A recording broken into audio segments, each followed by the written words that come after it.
Sermon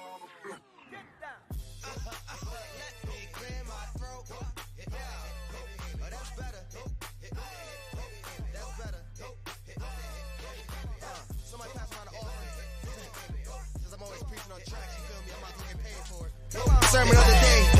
You right where you supposed to be, baby. Informants informing, that information forming. Important you get a portion of fortune pouring. Confession, fortunately, blessings on now they snoring. You mellow, so focused on scoring. Got you underperforming. I never expect something, never assume nothing. Judging me for my past, but that's why I'm triumphant. I don't demand, I know where I stand like engineer hands. Watch how my life pans. That game plan, show out like a jotter, pop out like a cutter. Telling the quick rock, skipping the course, squares like hopscotch. This gonna be my mood to my beat drop. Putting my boogie shoes in my diddy boots, ain't no stop. I'ma make the rest of my life live.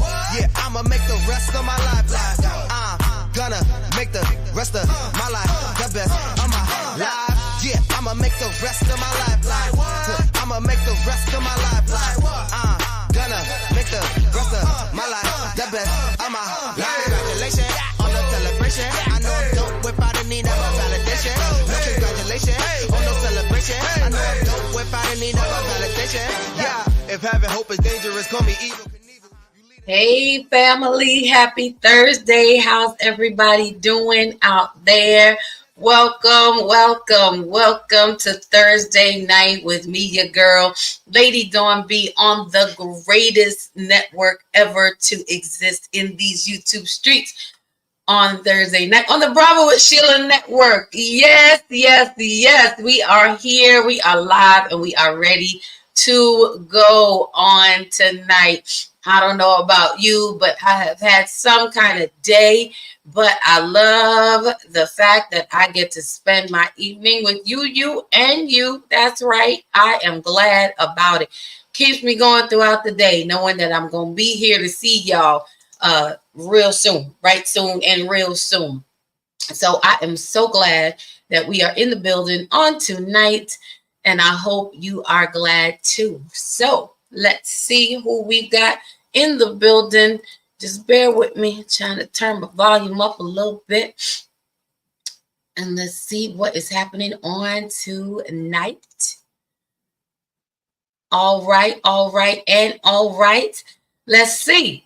We got the good people in the house tonight. Come on, y'all, like, subscribe, share, invite a friend. We're going to have another good conversation to end out July on tonight. And I see my brother is in the house. I'm going to bring him up in a minute. But first, let us start by saluting the queen of the Bravo with Sheila network. She is none other than my auntie Bravo, my mentor in these YouTube streets, Pastor Sheila Ingram. She is in the house and says, blessings, everyone. We love you and give you a bravo. Auntie Sheila, thank you for, again, as I always say, allowing me to share this captain share with me on Thursday nights to come spend some time with some good folk and have some good conversation. And I appreciate and love you so very much for all you are and all you do. And of course, we have who the greatest moderator to ever do it in these YouTube streets or in any other, none other than the lady Ine Kenya is in the building on tonight. Hey sis, how are you? Beautiful. I'm so glad you are here. And oh my good old sister musician, killing with the keys, Elder Taryn Thomas is in the house. She is my tag team worship partner. We get down with the good music for the Lord. Hey sis, how are you? Thank you for tuning in and joining on tonight. I am really happy and excited to be here. I don't know if you can tell. I haven't been feeling too great in my body, but guess what?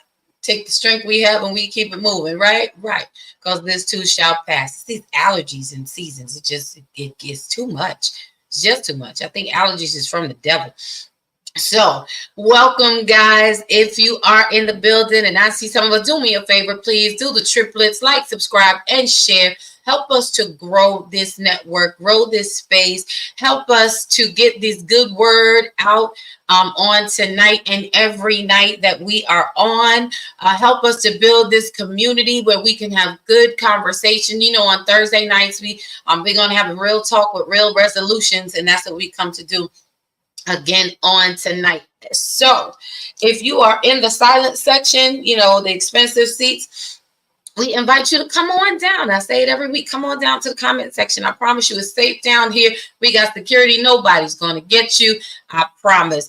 We ask everyone to keep their comments respectful here on the Bravo with Sheila network. While we are not a Christian network, we do, a lot of us, most of us that do come on, we are believers. So you gonna get, as I say, what? You gonna get some Jesus every time you see me. Why? Because I'm a God's girl. So whatever your moral compass is, we do respect it and we honor it, and we ask everyone to do so. Again, we come to have conversation, not debate. We are not experts, but we do have experience, and some of us are experts in some things.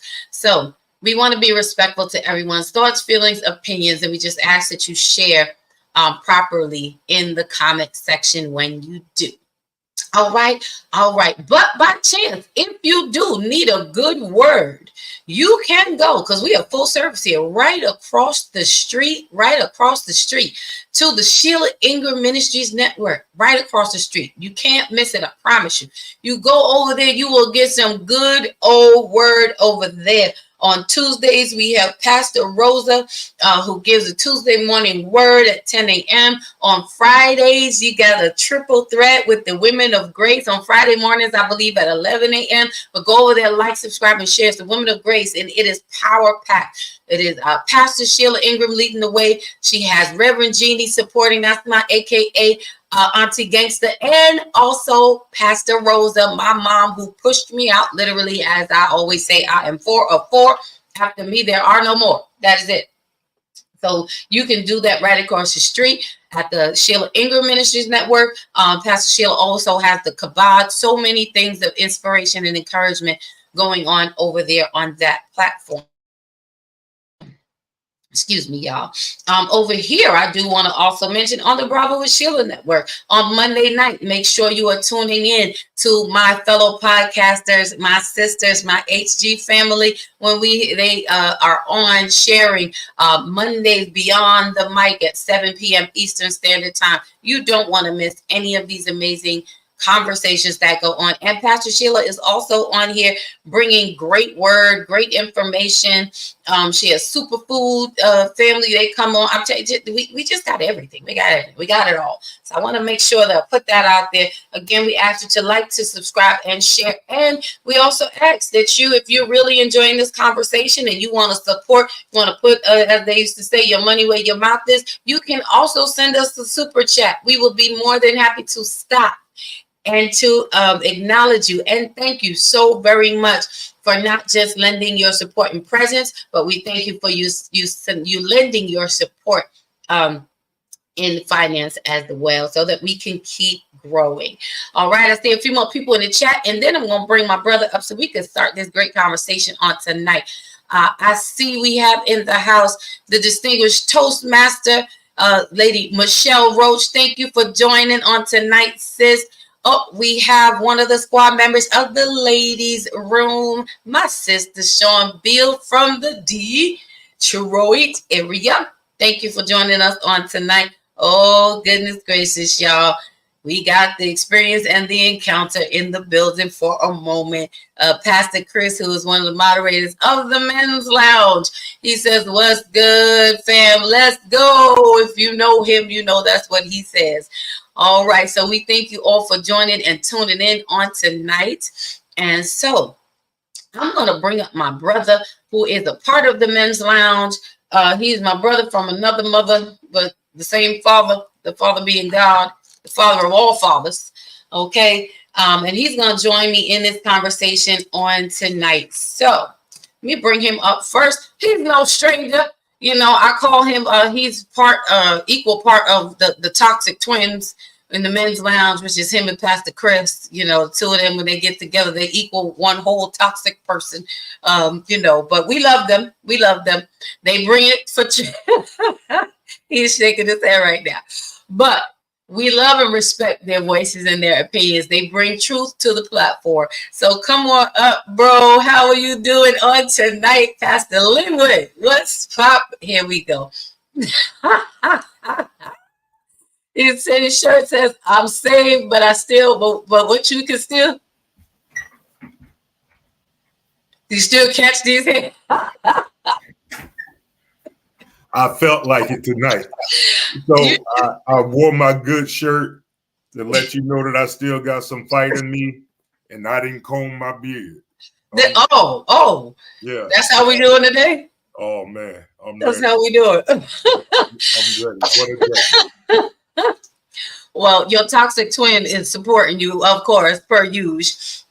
You know, he says, "Let's go, Pastor Lynn." He's representing, and his other part, his sweetheart, other part. You know, that's the sugar in his everything in his life, the sun in his day. Our Lady Deshawn, she is sending you some heart eyes. I'm glad to see you on today. I'm really glad to see you on tonight. I appreciate you joining me in this conversation. You should have told me it was Toxic T-shirt day. I would have put mine on too. Well, it happened by happenstance, and you know, just speaking of the day that we're having, it has been a day, but God, but God, and I'm ready for a conversation, Lady Dawn, that is going to help this audience be propelled into their next. Well, all right.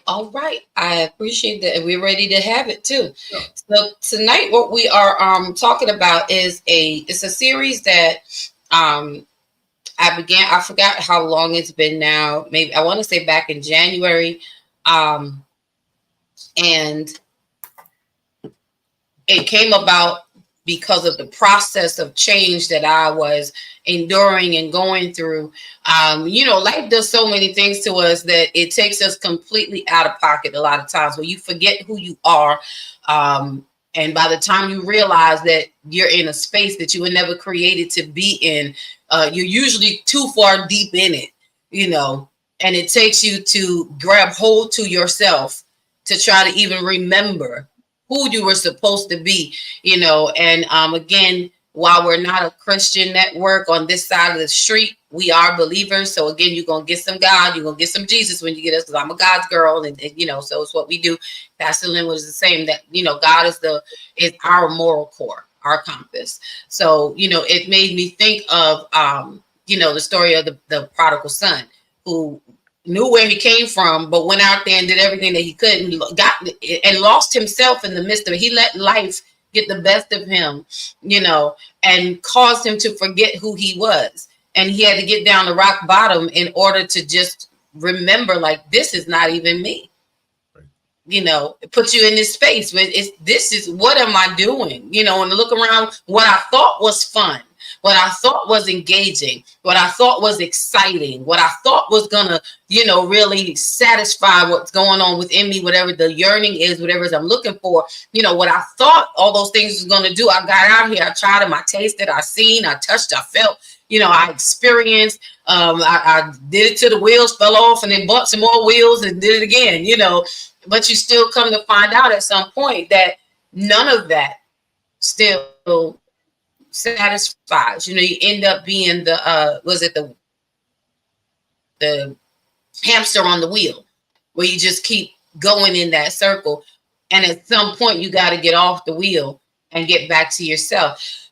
Excuse me. So this series is called Redeeming Me, because I got to the point where I had to realize no one was coming to get me from where I was.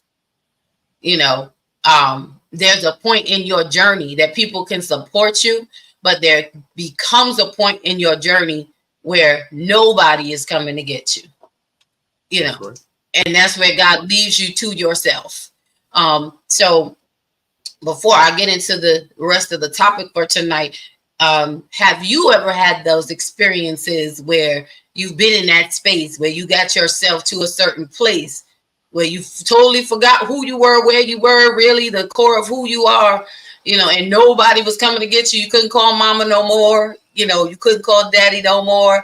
You could call brother, and it was just you in that space. Have you ever been there? Absolutely. And I think everybody else under the sound of our voice has. Here's, before, you know, we get into the meat of and potatoes of the the conversation just on surface. We wear so many hats and so many different aspects of our life that sometimes we get lost in who we really are because we're trying to operate in the hats and not operate in the being.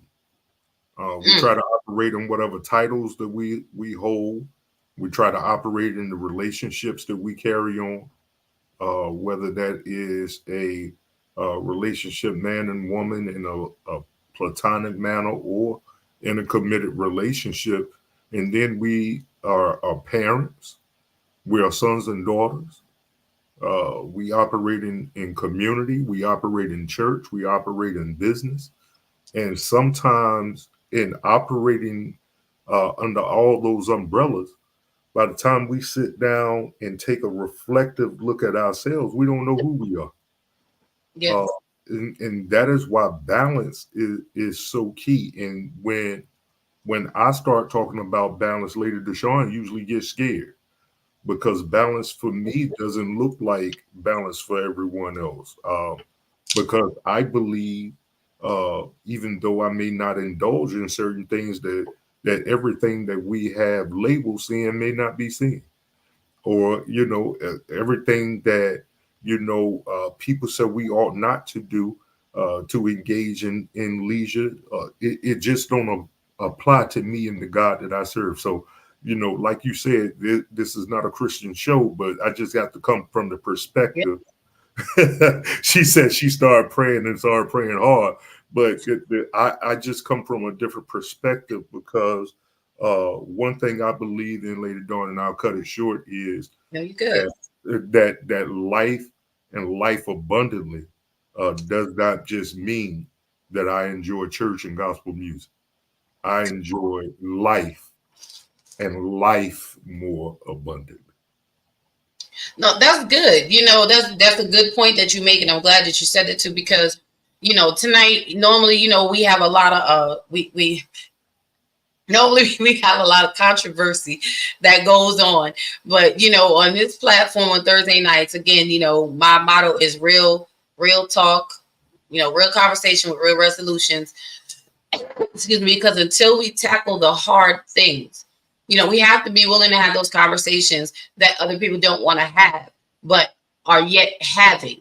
We have to create safe spaces for us to be able to come and talk and hash it out and walk it through. And the truth of the matter is, we think that a lot of times living life more abundantly is just within the church realm, but God didn't just limit us to that. When your heart is aligned with God, or whatever your moral compass is, and it governs your decisions and your choices, you learn how to live outside of the church building. You learn how to take your morals and your integrity, with you where you go in making those choices, and you allow yourself to breathe in other things. There's nothing wrong with going out and enjoying a day with your family and your friends. There's nothing wrong with going and enjoying the movies. I remember back in the day, it was like you couldn't go to the movies, that was a sin. Like you said, you couldn't go to a party, that was a sin. The way you was a sin if you wore pants, that was a sin. Yeah. When the last time you've been to Applebee's or Ruby Tuesday or O'Charlie's in the South, or all the chain restaurants now have bars in them. Right. But just because we go to the bar does not mean we have to have a drink. That's right. So, and then a whole nother conversation is, if you choose to have a drink, are you going to hell? So I mean, we gotta be real about life as a believer, because some of the times what we do in people losing who they are, we deny them the right to have a social life and a social hour. And break the monotony of church and life, church and bills, church and spouse, church and kids, church and everyday living becomes monotonous. And every now and then we need a break just to woosah. Now, is Pastor Linwood telling y'all to go out there and get a rum and coke or a Jack and whatever it is that you you like. No, that's not what I'm saying. But what I'm saying to your audience, Lady Dawn, is that we have to learn how to find balance in the things that God is calling us to, while, watch this, while honoring him, but knowing enough about yourself that you won't get lost in anything that's going to draw you back. If that makes sense. No, it does. It does, because what I found, I was heard Deshaun said, "Whew, glad I never walked in that church." Girl, listen. Then she went on to say they would have nailed me to the stake like Jesus. But let me tell you something. A lot of they would have been, like Jesus said to them, "Where are your accused? You without sin cast the first stone." Because what you doing here? How you know if you wasn't here, you wouldn't know I was here. But we're gonna talk about that. That we gonna go another route. She said you have to be okay / happy with who you are and where you are in your process of growth. Amen. You do. And again, I'll say it. I said it recently, and again, it keeps coming up. Comparison is the thief of joy. The reason why a lot of us are not okay and not happy with who we are and where we are we can't even acknowledge where we are in our processes, because we keep comparing ourselves to other people. I love singing in the church. I love singing. Not even so much I love singing in church. I love singing for God. It's just in my heart. I love singing to him. But I also enjoy a good karaoke night too. Like you said, just because I'm in this environment, what I do when I'm in this environment is what makes me, or can break me, how I conduct myself in this environment, and we have to have some type of balance. I know in the world they say all work and no play makes was it Bill a dull boy or whatever it was. Put your name in there. Yeah. Put your own name in there, but we have to get to a point of, like you said, knowing our boundaries and not getting so caught up in one thing so much that we don't allow ourselves space to open up to other areas of enjoyment of life.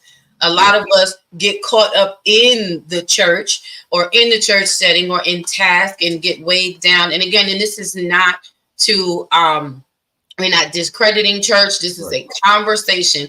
He is a pastor. I am an elder. This is what we do, and we understand that there is a reverence that we have for God. So by no means, please don't get it twisted or confused. But we are also being very honest about the different areas of life that you somehow have to figure out how to make them mesh. And we want you to like, subscribe, and share this conversation on tonight. I know it's not, it amazes me how sometimes we get a lot of people flooding in and out for the toxic and the heated conversations. But when it comes to the conversations that are really going to help you develop, a lot of people don't want to hear them. They hear them. They'll show up because a lot of people still watch, but they won't let you know they're watching. Or a lot of people go back and listen, and it's okay because everybody's not ready to be in the comment section, and it's fine, and I get that. But we really want to create an environment for everyone to have some safety to talk about these things, to let people know. Excuse me. Yeah, just while you had to catch your breath there, I wanted to also say that even for the non-believer, this applies, because sometimes the non-believer has become so disciplined and structured in the way that they live, even outside of church, that they don't leave room for growth in personal areas. They've conquered who they are in their careers, and their, they set their aspirations and their eyes on, the next goal so often that they don't take a break in between for self-growth. It's always career growth. Or you ever heard of the mother who set her career goals aside to become a wife and a mother, and she gets so, engulfed in it, she finds herself at 50, 60 years old after the children have graduated, after the children have, gone through their matriculated through college or whatever, she finds herself with her husband, empty nester, and doesn't even realize or know what it is that makes her happy. We have people all the time that get so engulfed and so caught up in the now that when they look around, 30 years have passed and they're still stuck in what they consider now, but so much time has passed by that they don't even, have a personality of their own. How many women, especially, and I'm a man, but I see this all the time, how many women have their whole identity engulfed in just being a wife and a mother? Many. Your whole identity is just being a wife and a mother. You don't even like your job. Your job was something that you picked up to help bring ends to a means for your family. Did I say that right? Means to an ends to a means.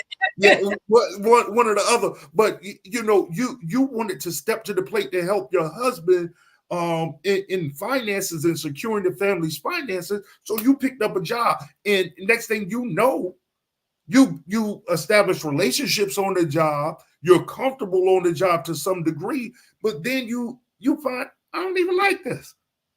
Yeah. I don't even like what I'm doing. And then here's the hard part, and this happens for men and women. We allow so much time to pass because we've gotten caught up in the day-to-day aspects of our life that we sit down one day when we do finally catch our breath and we don't even like who we've become. Watch your voice, sir. Watch your voice. We don't like good. who we become. Right. You're talking good and right. Yeah. We don't like who we become. And, so many times we don't even know where to start in the journey to becoming who we really desire to be. Because guess what? I plastered it all over Facebook for almost 2 weeks, but I just had my 50th birthday. I just had my 50th birthday. But I celebrated my 50th birthday at a conference for a fellowship that I'm a part of. And while my wife and I were able to steal away from the conference to enjoy the beautiful city of New Orleans and all of that, one thing I learned from Bishop Greg Davis was that we cannot start allowing, because we're growing in ministry and we're growing in the fellowship that we are a part of, we cannot allow church events to become our vacations. Right. We cannot allow our traveling around ministry to be the only time we leave the city of Detroit. Right. We have to have balance in our ministries. And, it's for women, it's for men. And watch this, y'all. I need everybody who has a child to hear this. It's for our children and our families. Because when we start sharing ourselves with the job, we start sharing ourselves with the church, we start sharing ourselves with the community, and we're always advocating for someone else who suffers. Our children. And then they, because we haven't poured and nurtured them, because we're always pouring and nurturing into somebody else, they become stricken with an identity crisis and not knowing who they are, because then they start to look for something other than the God or the job or the money that seems to make mom and daddy happy. I'm going to find my own happiness, and they usually look in the wrong places because they're misguided. Almost all the time. Yeah. Almost all the time. You said a mouthful, and it's true. You have to be careful about the balance, as you mentioned before. And this is one of the reasons why this series also came up, because I found myself as single mom, married, divorced, single mom, raising my son. And I stopped going to school. Then I started going back to school while I had him, trying to balance him with school and work and ministry and all these other things. And in between, I stopped doing Dawn, because I had to be the pieces of me that I had, the strength I had, the energy that I had to put it towards raising my son because he was young. You know, he's now 22. I found myself at the time that he turned between 18 and 21. I was going out. I think someone had asked me on a date, and I was like, all right, you know, okay, whatever. I go out, and they asked me what did I like to do, and truthfully, I couldn't answer. And it was shocking to me that I couldn't answer because I was like, well, you know, I basically, you know, like, okay, well, what do you do for fun? And I was like, for what? I was like, what? You know, but these are questions that I hadn't heard in a long time. So I had never thought about the fact how much I changed and how much had changed, how much of me that I lost because I was so busy doing, you know, like I took my son to football. I got him in the bowling team. I took him to karate. You know, I had him doing this and he, you know, and my life became all of that. And I was like, well, you know, I go to church. And he's like, I'm not talking church. And he's like, what do you do for fun? I was like, I go to church. You know, it's like that's where my, you know, but it was a wake up call for me to realize I had lost myself in raising my son. And I was like, hold up. When I thought about it, I said, this boy is getting older. And we do this as parents. We do this, you know, as single moms or single parents, because there are single dads that are out there too. We do commit so much of ourselves to our children, or even those who don't have children, like you said, to our careers, that we forget about taking the time out to discover us, to discover who we are. And that's what brought me to this series, because I was like, oh man, I got to go find me. Now, at that point, I was then 50. And at 50, you know, you just got here. Life takes a different, you turn the corner, you know.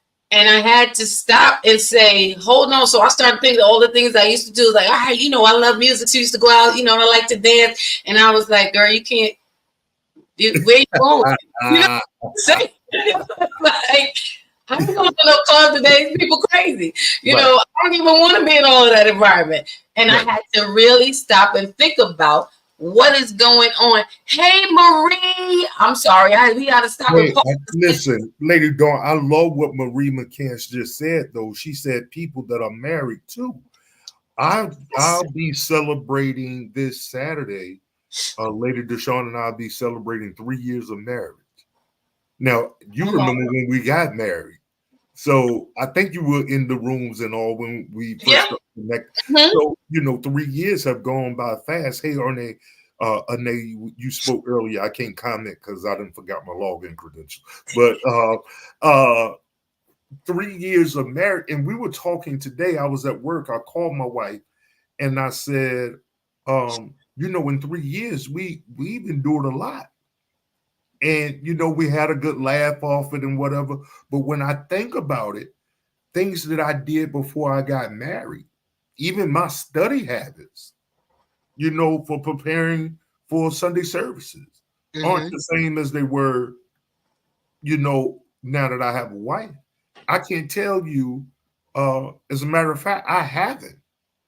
Yes, I have. I've gone to one sporting event without my wife.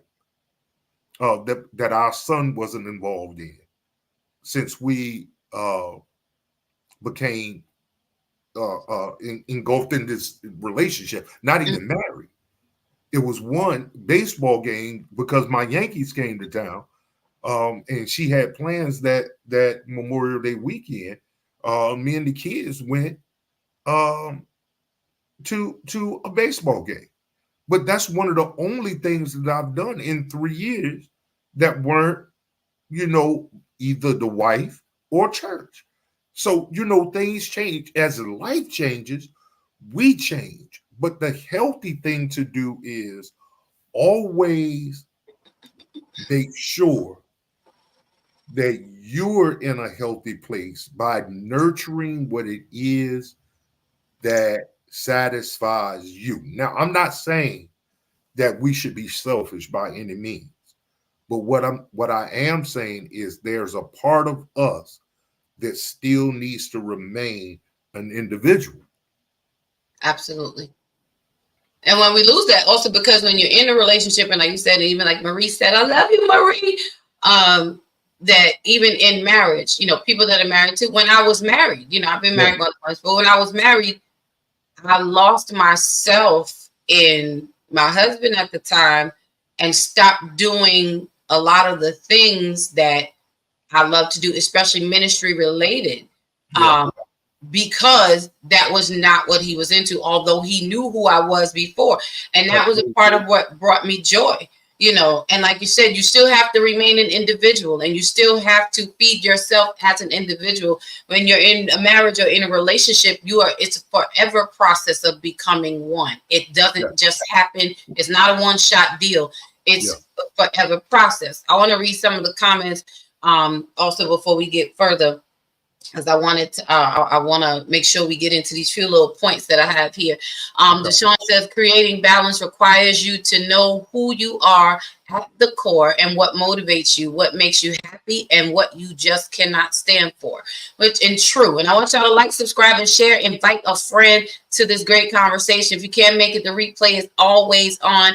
And I want to thank y'all for joining on tonight. I hope you're enjoying this conversation so far with me and my brother, Pastor Lib. But we just taking it easy and light. We talking about redeeming me, getting back to the core of who we are, because we are pulled in so many different directions that we lose ourselves.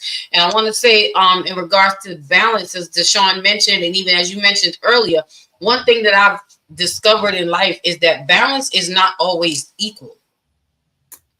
It is not always equal. And we keep thinking that everything has to be equal, because sometimes, depending on what you're doing, this part of me might need 80% of my energy right now, and the other parts might need 20. And that may flip tomorrow or in a week, where something else might be 60-40. So balance is not always 50-50.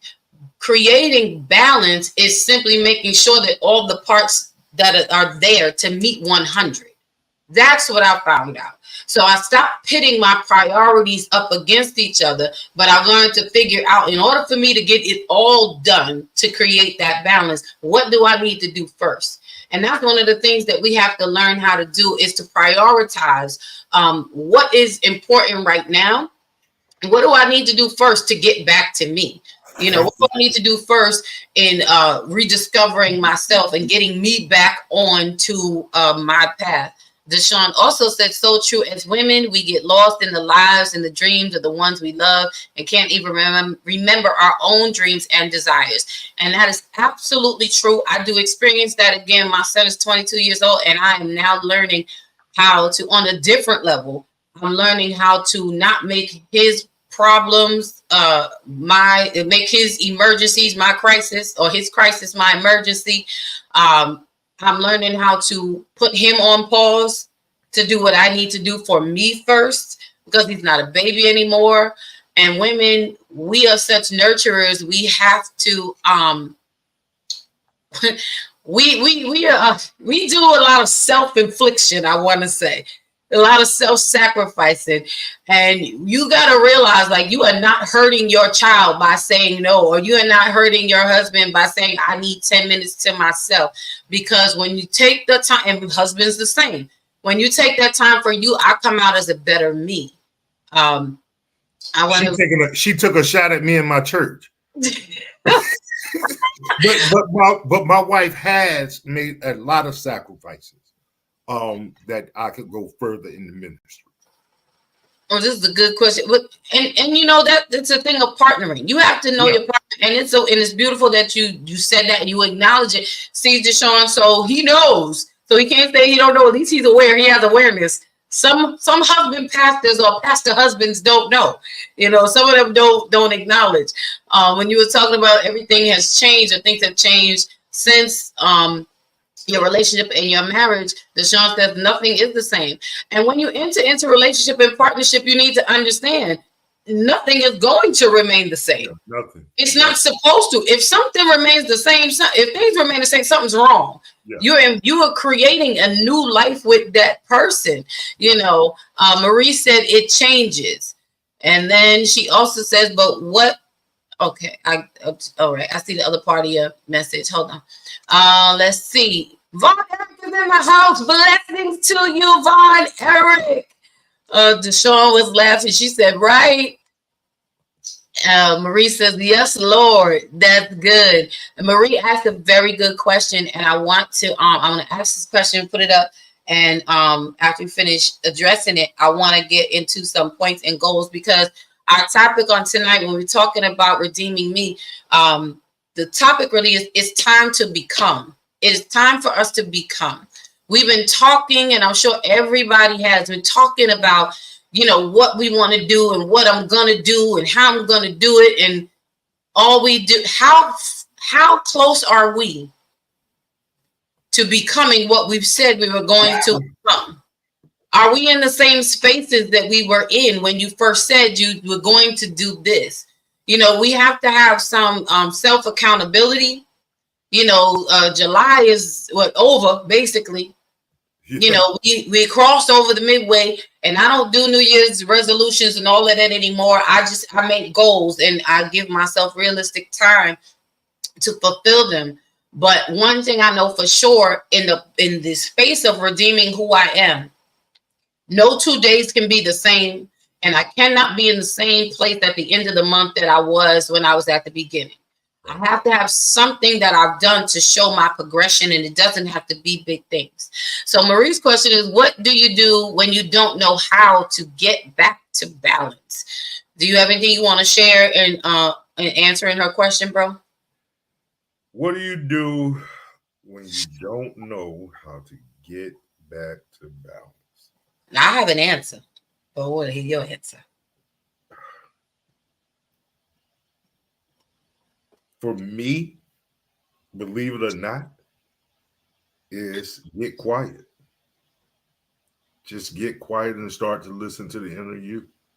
One thing about us, even in our lost state, we have a tendency, saved or not, to be able to pull ourselves back together if we just get quiet.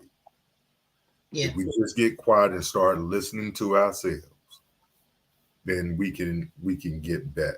You know, I can't believe I don't have no toxic response to that. I can't either.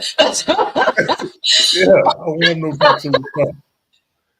I was waiting for it. That's what I said. You know, I'm gonna let him go first. And then I'm put the fire. So my thing is, what do you do when you don't know how to get back to balance? What you do is you go back to the reset. You have to reset yourself. When you don't know how to get to the balanced place, you got to go backwards and do a self-assessment. And then sometimes you have to define in that moment. I first started to define what balance is for you. What is it? What are you trying to balance? What does balance in your eyes look like? And then when you can define that, then you can work backwards, trying to peel the onion from the inside and work backwards, figuring how do I get there now? What steps do I need to take? But it really, to me, begins with self-assessment and defining what that balance is for you. Because balance, again, looks different for everyone. And for me, like I said, I've come to understand it's not about everything being 50-50. It's about all the pieces coming together so that it can meet 100. Because when it's at 100, then it's balanced. So what do I need to do in order to get everything to equal 100? Right. And it's okay to take your time and figure that out. I say, give yourself grace and space to figure that out. She says, okay, I hear you. I hope this is helping. We hope this is helping. And I appreciate my brother coming on and talking with us tonight and sharing in this space. I am surprised he didn't have any toxicity, but you know, it's still a little early. It might pop up somewhere. It might. I might. A little bit. Virginia Union got me so shook right now. I don't have no toxic. It ain't all the toxic got it. That's all right. Don't worry, y'all. He's not broken. When it's time for the men's lounge and he's with his brothers, oh, it's gonna be fire. It's gonna be fire. His fire will be back. He's just mellow tonight because he's chilling with us. But we're talking about it's time to become, and I call it what I realize I guess I really have a fixation with butterflies. You know, Marie says that's good. Grace and space. Yes, ma'am. You have to give yourself the same grace that you give other people. That's something that we don't do. You know, we pour ourselves out to so many other people. We will give our best of ourselves, the top of ourselves, the last of ourselves, excuse me, to so many other people. But then we don't give it to ourselves. Right. And you have to know that you are worthy and worth the same amount of space and grace that you give to others, applying it to yourself. So keep that with you. Start there. Grace and space. Now, I wanted to talk about in this process of redeeming who we are and actually getting to the place where we are becoming, not talking about it. I made up my mind a few years ago that I was going to stop telling people what I was going to do. Yes. What I'm going to do. I'm not telling you nothing. I learned to move in silence and let success speak for me. So I stopped telling people what I was going to do, and I just started doing. And then the next thing I know, what I did was when I did say something about it, it was already done. So now I went from telling you what I wanted to do and never doing it to what I already did and having the proof of it. I went through that when I co-authored my first book. And this is something that I had been talking about doing for years, and people asked me for years. And now I believe I've done 7 books, have products in hand. You know, I'm working on my next one still, but it's no more talking about it. No more seeking approval or backing. I had to do it for me. And that's one of the things in redeeming yourself. You have to do it for you. You have to be the main motivation. You have to be the biggest cheerleader. You have to be your greatest supporter, because everybody's not going to see, support, or understand your vision until your vision actually manifests itself. That's one thing I've learned. We look for people to support us from the ground up. And that's not how it works. People will support you after your foundation is set and you start building on it.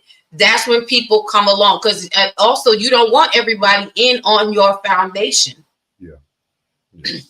You know, the other thing is, Lady Dawn, is as we lose with every experience and everything that we attach ourselves to that takes a little bit of us away, we lose a little bit of self-confidence along with the identity. Ooh, say that again. Yeah, we lose a little bit of self-confidence along with identity, and we become insecure in who we were created to be.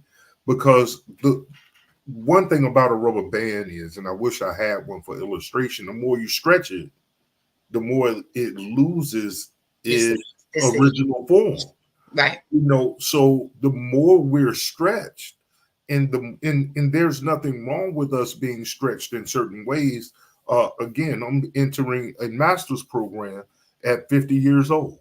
That's stretching me. Yeah. But it also stretches me to be raising a soon to be 12-year-old and a 10-year-old at 50 years old. After, yeah, that'll stretch you. In this generation, because my oldest just turned 33. So yeah. So being stretched in some areas, will help you, where other areas will challenge you and cause you to ask yourself questions about you that you would have never asked before. Am I strong enough to do this? Am I smart enough to do this? Do I have the wherewithal to do this? Do I have the time to do this? Because we started looking at all of the intangibles, and we forget that we can do all things through Christ who strengthens us. So we start to ask, how many of us, under the sound of my voice, and I sound like a preacher right there, but how many of us have that one point in our lives knew that we had what it took to do something, but we allow people and the inner us to convince us that either now ain't the time, we ain't got the money, the idea is stupid, ain't nobody in our family never did that before. And that you have what it takes to accomplish it. So a part of getting ourselves back and a part of us going through the journey that Miss Marie was talking about is just finding who you are. And that process, Dawn, as you know, can be scary. It can be scary because you start to look at yourself under a lens, and sometimes what you see is not what you expected. Yeah, and I think what was scarier to me about that whole process too is when you wake up and realize is seeing how did I get here? Yeah. Oh my God. How did that's scarier than it's scary that you look up one day and you realize where you are, but it's scarier having to backtrack that path and see how I got here, somewhere that I don't even belong. Like, what was I thinking? I know there are many things that I talked myself out of and that I allowed the voices of other people to be louder than what was being the deep that was in me that was being called out. Because like you said, this idea is stupid. I can't do this. I'm not equipped. I'm not any of that, and because nobody else sees it, nobody else gets it. They think I should do it this way or, whatever it is. We get uptight because, we get discouraged because of limited resources and all these things, but you never know what you can do until you try. And then we end up, when we let other people's voices speak louder than the voice that's within us, that's how we end up becoming someone else than who we were called to be and who you were created to be. You then start becoming the person other people want you to be because you're looking for their acknowledgement. You're looking for their approval. We look for their support. Meanwhile, you within yourself are completely dissatisfied and continue to die slowly. And this is the part where you have to learn that in and of itself, I have learned is toxic behavior. Yeah. And that's things that we allow. And this is the thing. This is the point of getting back to you redeeming yourself. You have to partner in your own rescue. Yeah. Because again, nobody is coming to get you 9 times out of 10. No one's going to come and get you. The biggest supporter and the biggest help that you have is yourself. And I'm not saying it because, to single yourself out, because no man is an island. Yes, we all need each other. But I don't need you to partner with me for me to become who you want me to be. Right. I need you to partner with me for me to become who I'm supposed to be. Even if you don't, I love my girls and I love my best friends, my circle, because no matter what we do, and trust me, I've done some things that they absolutely do not agree with at all. And they will be like, we here for you. We don't agree with it. We don't even know what's wrong with you that you want to go this way. But we got you. All right, we here. Okay, let's go. And sometimes it's worked. Sometimes it hasn't. But I thank God for people and women in my life who will be a support even when I am treading on thin water. Yeah. Let me read just 2 comments. Deshaun says, yes, you have to be your own lifeboat. Absolutely. You do. And the thing about it is that when you do that, it creates a strength in you that no one else can take from you. A lot of us are still stuck and stranded where we are because we're waiting for someone else to come and rescue us or waiting for someone else to come and boost us. But you will never gain the strength and be equipped in the areas that you need to be if you keep on waiting for someone else to do what you need to do for you. So yeah, you have to be your own lifeboat. Let people come and be a support, but don't let them come and be the center. Maurice says you have to partner in your own rescue. That's bar. Yes, ma'am. Listen, you have to be the number one supporter. But again, you will never gain the strength and be equipped to do what you need to do if you do not engage in your own rescue. And that before I get into this, connecting it to the whole butterfly, because that's a good segue. Did you want to say something else, bro, before I go there? No. Okay. I think you covered it. All right. All right. So we're gonna press on. And the point that I'm making about you being the partnering, the number one partner in your own rescue, and you going through and pushing yourself, it relates to me to the butterfly. I'm so fascinated by butterflies. I just love them. You know, when you see that, I'm such a girly girl. You know, I like sparkles and all that other stuff. But I think they are just some of the most beautiful, delicate, graceful creatures. I love deers too. I mean, they walk up along my parking lot, like literally. You know, I ain't gonna get us so close though, but I love them. I think they're beautiful. Something about them. Like y'all, you know, so I'm from the Bronx. We don't do that, but you know, upstate in these trees here, you know, it's real life. But I'm saying that to say, when I look at a butterfly, it didn't start out that way. No. You know, the butterfly comes from a caterpillar. Now you see a caterpillar and we want to kill it. There's nothing beautiful about it. You know, you're like, what is that crawling? Is that all these legs? Is it, you know, it's not attractive in any way to the eye. And a lot of us, our lives are just like that. When we're in a place of not knowing, when we end up in that place of how did I get here? That place we don't belong in, nothing is attractive about it. Nothing is attractive about us. We are going through this struggle. We are trying to figure out what environment am I in. But there's hope for you even in that environment, because God knows how to take some of the ugly. Well, he knows how to take all of the ugly and turn it into something beautiful. But we have to be willing to go through the process to get there. Yeah. You know, it was fun going into the pit sometimes, but it ain't always fun coming out. And the thing that we forget about when we go into these pits, it's fun going in, but you forget you're not meant to stay there. This is not your home. It's not where you're going to be forever, you know. But that process that we go through when we're there in those hard places of life, in those stuck places of life, in those aha moments when you are unsure of how you got into this pit or into this place, you know, it is not pretty. It's not ugly. And a lot of people are going to be, they're going to detach from us, you know, because a lot of people don't have the capacity for your ugly. Everybody doesn't have the capacity for, you know, the heaviness of your life when you're going through those seasons and those times. But like the caterpillar, it's not the end of your life. It's actually the beginning of a change. You know, some of us have to hit that rock bottom space. And I think we all have to hit that rock bottom space, because that's the place where we can empty out. You spoke earlier about being in that place of alone and quiet.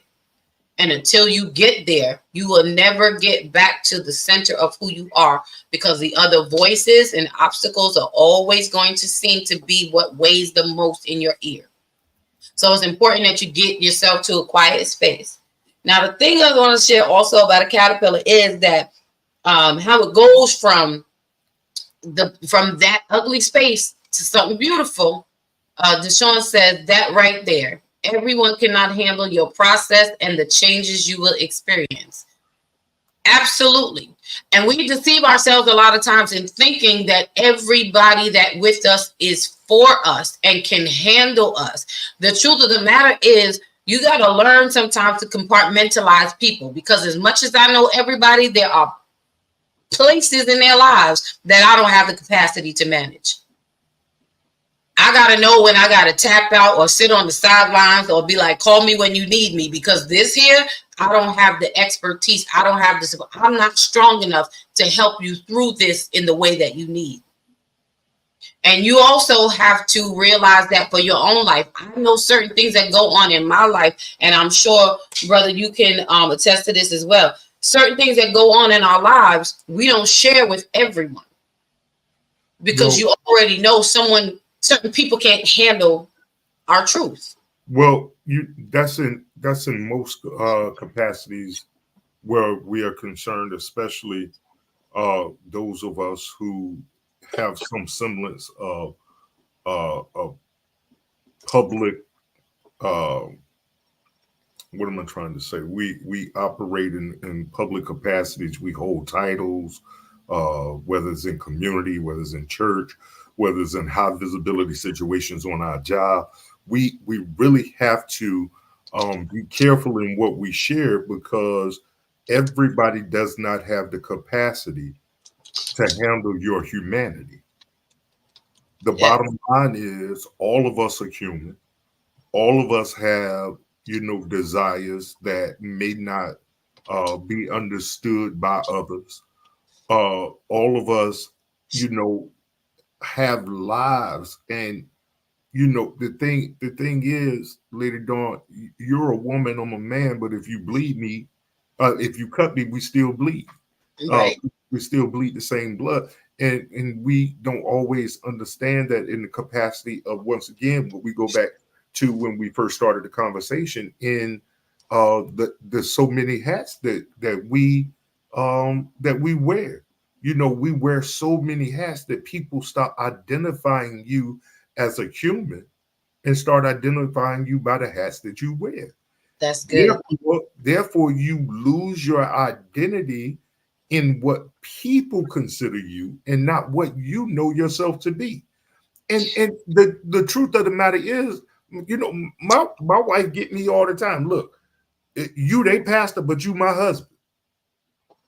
And you need rest, and you need to take care of yourself, and Mm-hmm. you need to turn your phone off. And why are you responding to that text at 4 a.m.? And it goes on and on and on.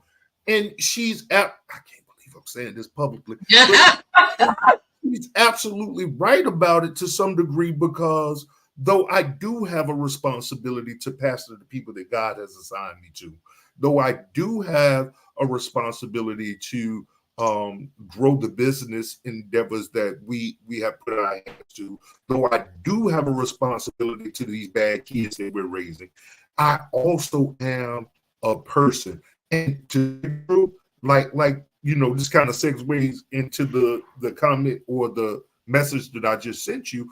Most of the time, I operate on less than 3 hours sleep a day, and that's not healthy. No, not at That, all. that's not healthy for anyone. So it goes back to what, and we ain't going on record with nothing like this, because we deleting this as soon This as is going to we stay for log life. off. It's for life. I'm gonna send you a copy, sis. Okay. Listen, we have to understand that the best version of us is the healthiest version of us. That's Yeah. mentally, physically, emotionally, spiritually, economically, whatever way you want to put it. The best versions of us are the healthiest versions of us, and you can be healthy, lost in anything at any time. When True. you look at you and you don't recognize yourself, then you know that you're operating in an unhealthy space. No, you said a whole mouthful right there. Yeah, You did, and I know you have to go soon, shortly. yeah, So I want to thank you in advance already for just coming on and sharing in this conversation, bro. You know I got you. Do anything for you and Lady Deshawn. yeah, yeah, I love our connection. God planted us in each other's lives. For absolutely, purpose. absolutely. Yeah, So no, do want to say, I do want to say to you, thank you for allowing me the space outside of the men's lounge. It is so important to me that um that we have conversations like these, because the real of it is, we're not doing this just for entertainment or to right. seem like we're experts. These are things that we've lived through. And sometimes the real meat and potatoes of life is being a blessing to somebody else while you're waiting for God to bless you. So at this time, just say good night. I look forward to connecting with you guys again. Love your peace and have grease. Oh, all right, all right. And there you go, ladies and gentlemen. You heard it here first from Pastor Linwood, my brother. He will be back. You already know. You're welcome anytime or any night. You good, bro? Amen. You Bless good? you, sis. All Y'all have right. a good night. Good night, bro. So we thank Pastor Linwood for joining us on tonight. That's my brother for real. And Lady Deshawn. Yes, ma'am. We got it on record for you. So we gonna make sure you get a copy. So don't even worry about it. We got you covered. Okay. Don't worry, sis. You good. You good. Um, excuse me. But it is just so important again, and that lends to us balancing out our lives and how we're spending our time, where we are putting our where we are investing our interest, our time, and our space in. And you owe it to yourself, absolutely, to show up as the best version of yourself. And this is another reason why it's important for you to show up as you at all times. It's important for you to go back and get the parts of you, the pieces of you, the dreams of yourself, the things that lie within you that you have not fulfilled. No, it's not silly. No, it's not too late. As long as you have life, breath, and strength, you can make anything happen. There's no thing as lost time. I don't really believe. God makes all things work together. And again, that's my moral compass. So God makes all things work together. He knows the perfect time for everything to happen. We're not called to everybody, but everybody is called to somebody. And there is a space, a time, and a season that we're meant to flourish. So I want to encourage you tonight to go back and dare to dream again. Go back, dare to believe again. Go back and start writing down those things that you've wanted to do but did not do. Those things that you felt were impossible. Because those are the things that are still lingering in your heart and in your spirit that are going to fulfill you, that are going to make you feel satisfied and full. And you have to get back to that space of encouraging yourself and believing in yourself. And again, being your number one cheerleader and supporter. I know our Thursday nights are usually really heated and full. But every now and then we have to stop and pause. And I love having this one-on-one, intimate, personal time conversations about redeeming. We have to do some self-reflective work, because as much fun as it is when we have the ladies on and the men on, and when we do the love, marriage, and ministry, and when we do the open mic night and all of these other wonderful shows that will be coming up next month again. So make sure you like, subscribe, and share to this channel so you don't miss anything. But just as important as those things are, us taking the time to really have a moment for ourselves, to ourselves, and about ourselves is just as important. I think nights like these give us the chance to breathe, to exhale, to reflect, to reassess. It gives us a safe space to take a time out and to be poured into. Excuse me, y'all. My sinuses have really got me. So, I want to share a little bit more, and then we're going to wrap it up for tonight. I didn't want to have a heavy conversation, but I just wanted to create a nice, soft space for us to have real talk with real resolutions. And I always appreciate my brothers and the whole Thursday night squad, from the ladies' room to the men's lounge, to the love, marriage ministry team, to our open mic group. Everyone would meet the authors, all of these things. I was going to share something from our book that we wrote, Stepping Into My Purpose. And unfortunately, I can't even find my book right now, because that book was so key when I thought about the things I needed to do to help redeem myself. Part of me redeeming me was doing just that, stepping into my purpose, to stop being afraid and stop denying what God created me to be, who he created me to be, and the things that he called me to achieve. When I started to embrace who I am and embrace what he's called me to do, I started to accept my purpose. I started to love my purpose, not despise it. I started to develop in my purpose. And that's one of the ways that I got through writing 6 books and working on my 7th, which is going to be my independent book. Which would be just a solo book, just me. But I love the journey that has taken me in all of this time to get to this space, because I had to get to the end of myself. Again, when you get to that pit, to that ugly place, like the caterpillar that nobody really wants to look at and deal with. And then we turn around. But again, when we see a butterfly, and it is the most beautiful, prettiest thing, and we're just, overwhelmed by its different colors and its wings and how it flies or how it sits. All of these things, that's what we are looking to become. We are looking to transform our lives from those places of our pit into the spaces that are beautiful and where we can soar. But it starts with us going back to redeem ourselves. So I just want to share these few points with you, and I hope that you're getting something out of tonight.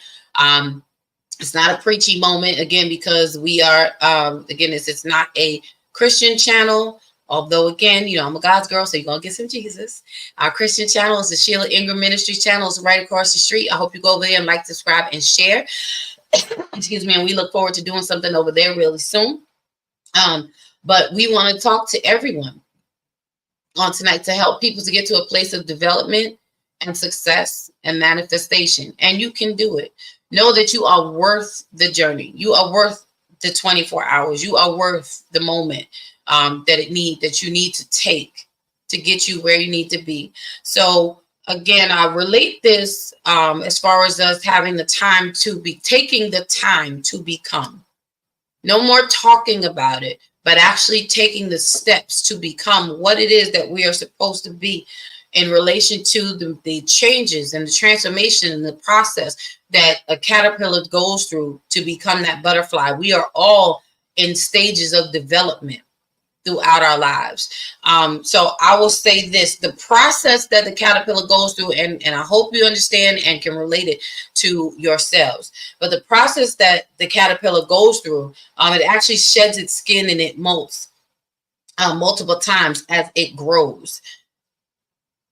And in doing so, how that relates to us is there are going to be times throughout this journey where you are going to have to shed some things, strip some things, maybe even some people, some places, some things that were near and dear to you at one point. You're going to have to shed, and you're going to have to strip, and you're going to have to let it fall to the ground in order for you to move forward into becoming something else, into becoming what's next, because we can't carry dead weight with us into our next season. We only have to take with us the things that are important for us to take, the things that are going to help us to grow and to soar.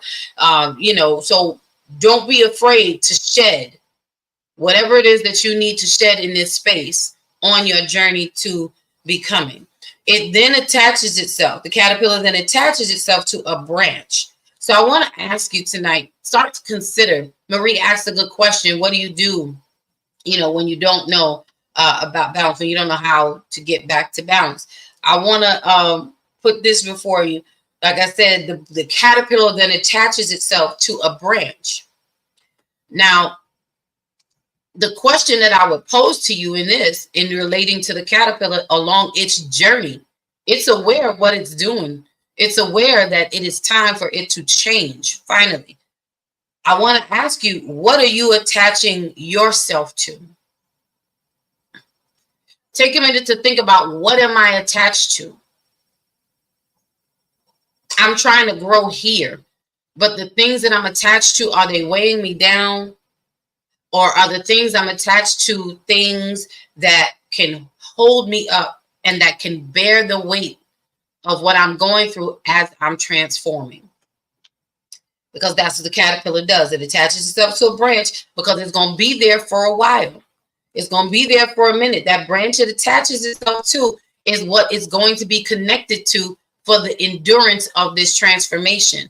Are you connected to things and people and places that are going to be able to hold you up and support you through this process of becoming, through this process of are you connected to people who are going to have patience with you while you are on this journey of redeeming yourself, of getting yourself back to who God called you to be? Are they going to be able to lovingly support you in the environments that I'm in? These are the things that we have to think of. And if you can't say yes, then these are some of the things that you have to shed in this journey. I hope it's making sense to you. This process is called metamorphosis. It's a metamorphosis. It's a breaking down and reorganizing itself into the adult. That's what the caterpillar does. It goes through a metamorphosis, which is a process of breaking down and reorganizing itself into an adult. Are you willing to go through this process of metamorphosis for yourself, where you are breaking down everything in your life, everything that surrounds your life, everything within yourself? And it starts with you. Are you willing to take an honest assessment of me, of who I am, my internal, external, my thoughts, my heart, my spirit, and begin to break those things down so that I can reorganize, so that I can emerge as an adult or as the mature person that I'm looking to become, that God has called me to be. We can't be afraid to shed the skin, the people, the pain, the thoughts, all of those things that are comfort zones. We can't be afraid to shed those things. You're not losing anything other than dead weight, but you're making room for what's next. And this is what the caterpillar goes through to emerge to be that beautiful butterfly. Now, this whole process usually takes, it says it takes about 2 to 5 weeks. And they says so true. Yeah, you can't be. You can't be afraid. You can't be afraid to be uncomfortable, because the discomfort you're going to experience through this process, it's rebuilding or building a new foundation for your next, for what you're about to become. It's setting you up for something amazing and great, and you are worth it to go through that process. But don't be afraid of letting go. A lot of us are afraid to let go of things and to shed some things because we think that we're going to end up with nothing, and that's not the case. This process, the caterpillar doesn't go into it thinking that it's not going to come out as something, but it goes into it knowing that it's going to come out as something, and not just as something, but it's going to come out as something beautiful. So you need to check your perspective in going into this process of redeeming yourself, knowing that when you go into this process, it is going to be worth every moment, because you are going to come out as something amazing. I guarantee it. Deshaun says this is good. I'm glad y'all are enjoying it. Again, this process with the caterpillar to the butterfly can last 2 to 5 weeks. It goes somewhere between 9 to 14 days, and it depends on the species and the growing conditions of the butterfly, of where it's at, of your species. Some processes are going to take longer, and this just goes to say for all of us, no one's process, no one's metamorphosis is the same.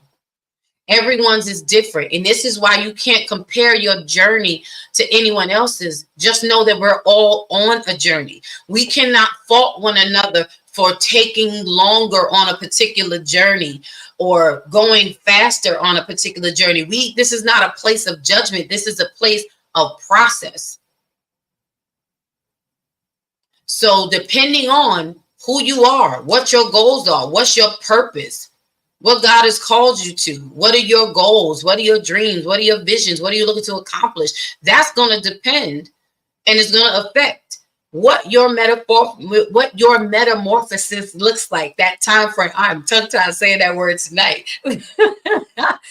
But I'm hoping it's helping somebody. Marie says that's really good doing. Thank you, Mama.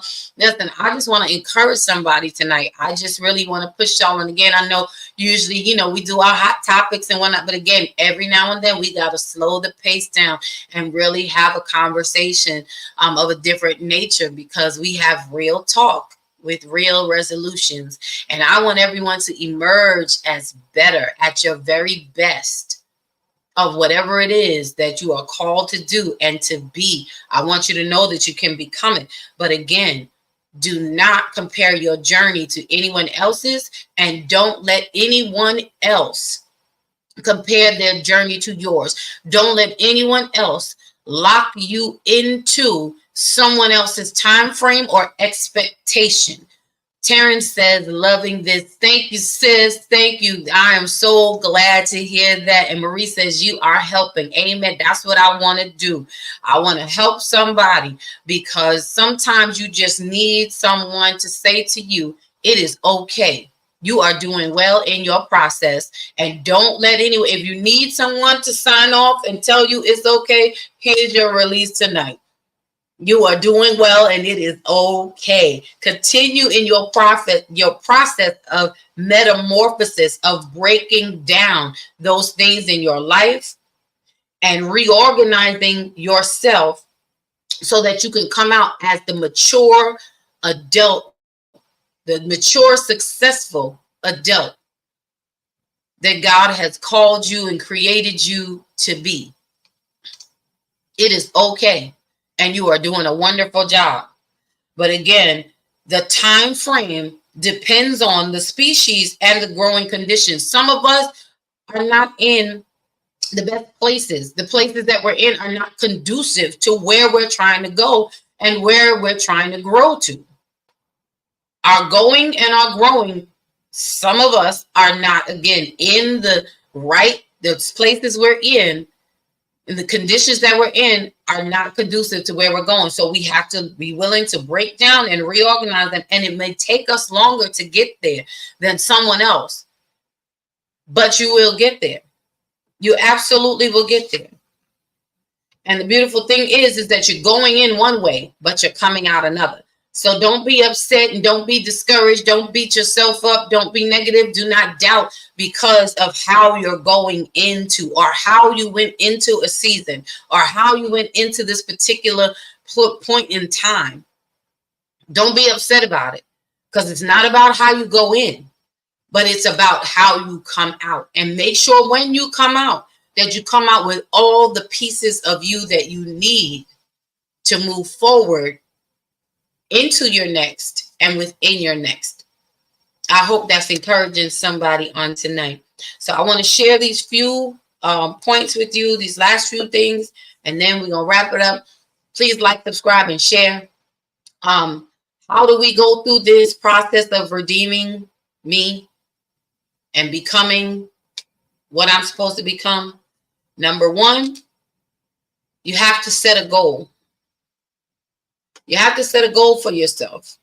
What is it that you are looking to accomplish? What is it that you want to look like when you come out of this? What is it that you are expecting to achieve? And you have to set that goal realistically. Number two, you have to think about what's in your way. When I set my goal, what's in the way of me achieving my goal?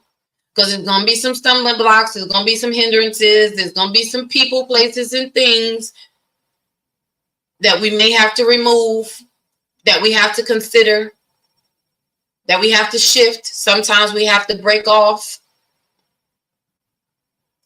But you got to think about what's in the way so that you know what you need to move and how you need to move. Number three, trust your own voice. Trust your vision, trust your dream. If you don't trust your vision and your dream, no one else will. Be confident in that thing that you want to do. There's nothing that you can't do. And that's number four. I'm leading right into number four. Nothing is impossible. There's nothing that you can't do. So we have to stop saying, and I say this to myself, I have to stop saying I can't do that. And instead, have to change my question to, instead of I can't do it, is how can I do it? Because nothing is impossible. Everything is possible. So it's a matter of shifting your perspective, not I can't do it.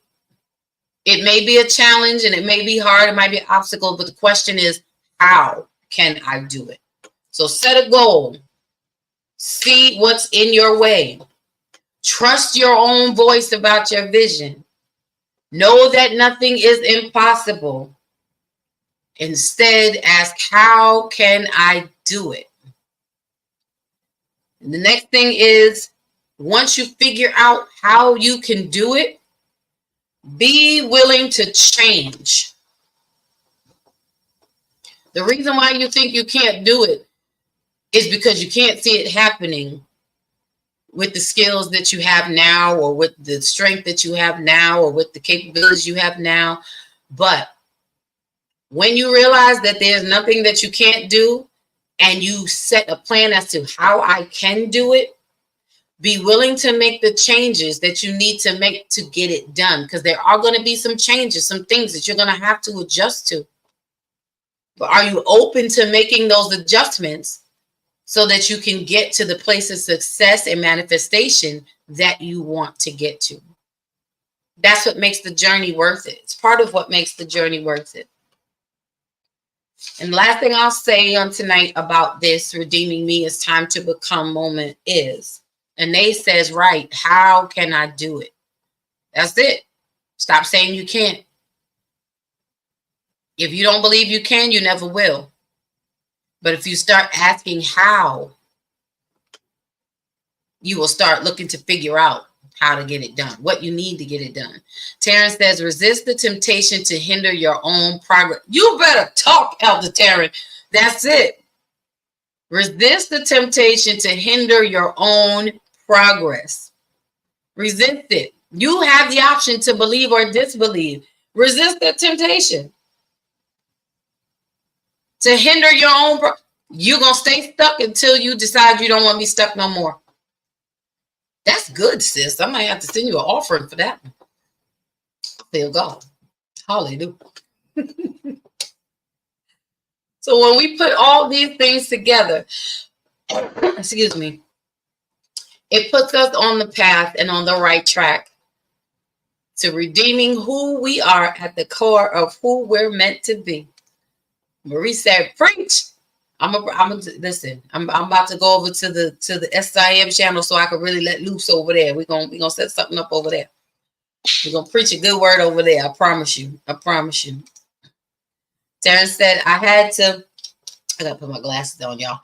I had to learn this and apply it. That's from T. Oh, that's from our mama. That's from our mama, Pastor Dr. Tremaine Grimes. Yes.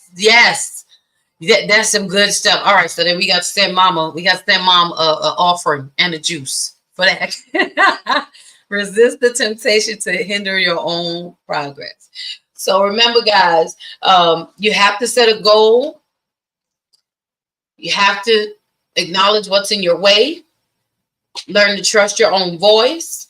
Understand that nothing is impossible.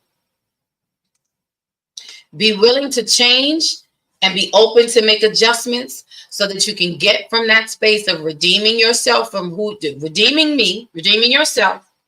Go back and get you, because you're worth going back to get. And this will help you get on the path to becoming what it is that you are meant to be. All right. I want to leave this with you lastly. Keep in mind through this whole process from the caterpillar to the butterfly, this whole era of your metamorphosis, your change, your shedding of skin, you're growing multiple times, you're attaching yourself to things that are going to be able to support and hold you through this process, that however long it takes you, let it take you through. No need to rush it. But know that in the midst of all of this, while we are looking for, you don't need anyone else to sign off on what you become. One of the key things I've learned about caterpillars and butterflies are this transformation from one thing to another. The crazy thing about all that the caterpillar goes through to become this beautiful butterfly. Okay? The shedding of the skin, the separating, the molting, the breaking itself down and reorganizing so it can emerge. Just like we go through all hell and high water and all these different changes and turmoil and circumstances, all the stuff that we go through, the hard things, the problems, the breaking, the tearing, all these things, the conditions that are unfavorable, the pain that we endure, all of these things that we go through. When the caterpillar goes through it to become the butterfly, when the butterfly emerges after all it went through, and now it becomes this amazingly beautiful butterfly, one of the things that blows my mind about it is, while everyone else is looking at this butterfly, seeing how beautiful it is and the colors it now has in its wings and the strength that it takes, one thing I also want to share before I even finish this up is that a key point in the butterfly becoming strong, and when we talked about being a participant in your own rescue, is that the caterpillar then has to break out of the cocoon as the butterfly. It has to break out of the very thing that it encased itself in And that encasing had to be hard enough to withstand the outer elements so that no damage was done on the inside. But now that you've changed into this beautiful butterfly on the inside, it now has to break free and break out of the cocoon using its wings, something that it's never used before. And it has to do it on its own.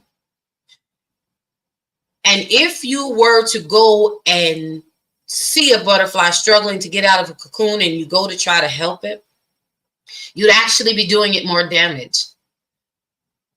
Because the breaking through the casing that it has put itself in, the breaking through your problems and your situations is actually what gives you the strength. That's actually what gives the butterfly the strength to now fly. It's what puts strength in its wings so that it can take off and that it can soar. In the midst of what you go through, know that you don't always need to call for a rescue, but you just need to ask God to give you strength to help you get through or to break free and to get out.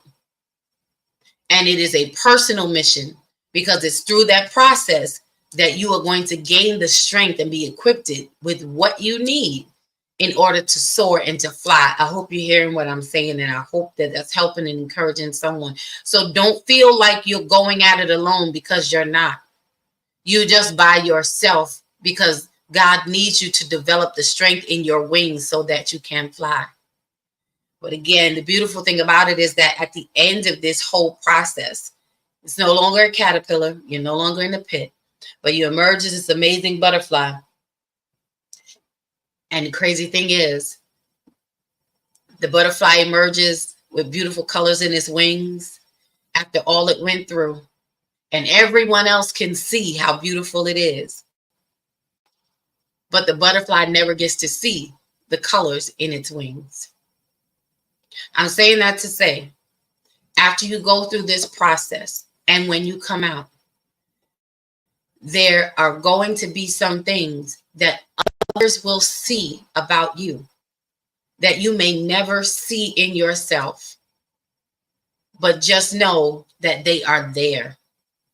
That the beauty that is within you is evident for others to see, even when you can't see it. The butterfly may never see it. It doesn't see it. Terrence says, what blesses me is that nobody sees what happens inside, right, while the butterfly is becoming. Say what now? Watch your voice, preacher. No one sees because they're covered. But when you come out, they see the beauty of your process, even though you may not see all the beauty of your process. But what shows is that you've been through something and you've come out on top. Marie said, that's good. Yes, ma'am. So thank you guys for tuning in with me tonight into this segment of the Redeeming Me series. It's time to become, y'all. It is time to become everything that you were designed to be. We no longer have to hide in the shadows, but come on out in the light. Put your best foot forward. Be your best self. Listen, all gas, no brakes. We coming out on top. All right, y'all. This is one of my favorite songs that we open and exit with. It's called Best Life. I'm going to make the rest of my life the best of my life. That's right. And I hope you enjoyed this segment tonight. Thank you for taking the time to slow walk it with us today. I appreciate you all. I hope you come back and join us next Thursday at 7 p.m. Eastern Standard Time. We are going to set August on fire. We got some good things coming up. Make sure you tune in on Monday night for Beyond the Mic with my Harlem Girls family. Make sure that you go across the street to the Sheila Ingram Ministries channel tomorrow, so that you can catch the Women of Grace at 11 a.m., bringing a good word to the good people.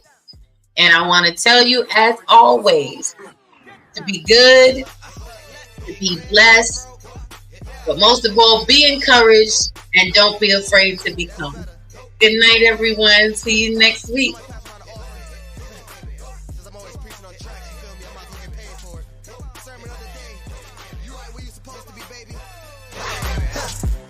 misinforming, that information for me. Important you get a portion of fortune pouring.